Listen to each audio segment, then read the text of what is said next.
আসসালামু আলাইকুম ওয়া রাহমাতুল্লাহ। সম্মানিত ভিউয়ার্স, ছোট্ট একটি বিষয় নিয়ে কথা বলবো। কথা হচ্ছে, আমরা জীবনে চলার পথে অনেক সময় আমরা অনেক বাধার সম্মুখীন হই। কিছু কিছু সমস্যা আমাদের সামনে বোঝা যায়, কিছু কিছু সমস্যা বোঝা যায় না। কিন্তু এই সমস্যা আস্তে আস্তে তিলে তিলে তাল হয়ে যায়, আমাদের জীবনটাকে শেষ করে দেয়।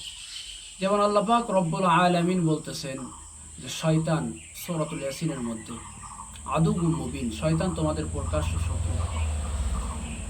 শয়তান আমাদের প্রকাশ্য শত্রু। শয়তান আমাদেরকে সব সময় আমাদের পিছে লেগে আছে আমাদের ক্ষতি করার জন্য। আমাদেরকে মানসিক ক্ষতি, শারীরিক ক্ষতি পর্যন্ত করতে সক্ষম। শয়তান তার যে ছেলেবেলা আছে তাদেরকে আমাদের পিছনে লাগিয়ে দেয়। এমনিভাবে মানুষের মধ্য থেকেও কিছু মানুষ আছে আমাদেরকে ক্ষতি করার জন্য। একজনের ভালো আরেকজন দেখতে পারে না, ক্ষতি করার জন্য লেগে থাকে। আসুন, আমরা সর্বসময় এই শয়তানদের থেকে বাঁচার জন্য সকাল সন্ধ্যা একটা মাত্র আমল করি। আমলটা হচ্ছে, সকালে ফজরের পর এবং মাগরিবের পর আমরা এতটুক এই দোয়াটা 3 বার পাঠ করব। আল্লাহ পাক রব্বুল আলামিন আমাদেরকে জিন শয়তান মানুষ শয়তানের ক্ষতি থেকে আল্লাহ পাক আমাদেরকে হেফাজত করবে।